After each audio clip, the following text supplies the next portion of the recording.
What if something living inside you could rewrite your instincts, hijack your brain, and turn you into a vehicle for its own survival? That's not science fiction. That's parasitic manipulation, and it's happening all around us. Parasite number 1, Ophiocordyceps fungus. Deep in tropical forests, a carpenter ant crawls down from its colony, away from everything it knows. It didn't choose to do this.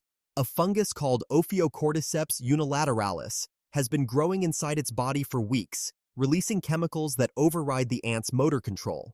The ant clamps its mandibles into a leaf vein at a very specific height, ideal humidity, ideal temperature, and dies there.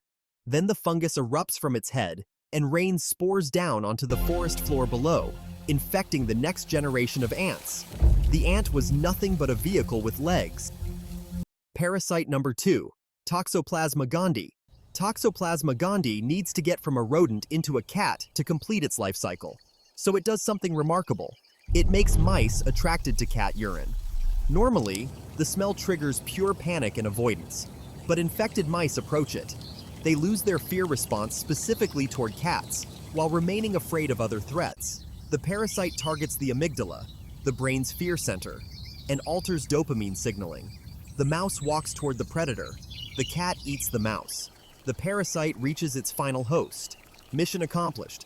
And yes, roughly 1/3 of all humans are estimated to carry toxoplasma. Researchers are still studying its subtle effects on human risk-taking behavior and reaction times. Parasite number 3, jewel wasp, Ampulex compressa. The jewel wasp doesn't just control its host, it performs neurosurgery. When it finds a cockroach, it delivers 2 precisely targeted venom injections. The first paralyzes the front legs temporarily. The second goes directly into the brain, into a region that controls the escape reflex. The cockroach doesn't become paralyzed, it becomes passive. It stops trying to escape. The wasp then chews off part of the cockroach's antenna, uses it like a leash, and walks the cockroach into a burrow. There, it lays an egg on the cockroach's abdomen. The cockroach sits there, grooming itself calmly, while the larva hatches and eats it alive from the inside. Parasite number 4, Leucochloridium paradoxum.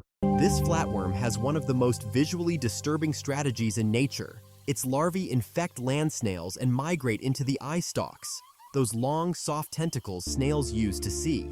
Once inside, the larvae pulsate.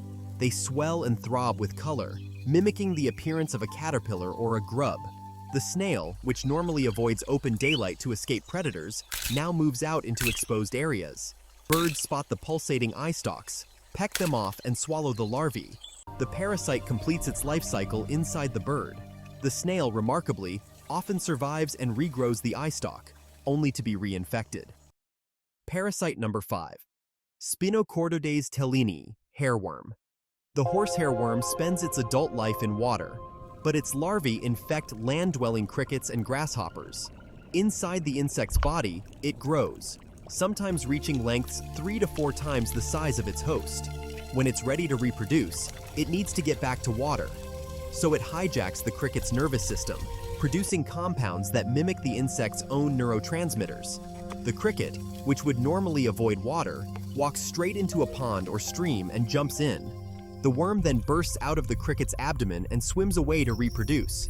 The cricket sometimes survives, confused, waterlogged, and now parasite-free.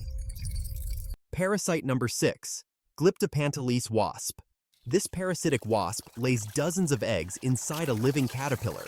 Most larvae eventually chew their way out through the caterpillar's skin and spin their cocoons on the outside of its body. But here's where it gets stranger. A few larvae stay inside, and those remaining larvae appear to control the caterpillar, turning it into a bodyguard.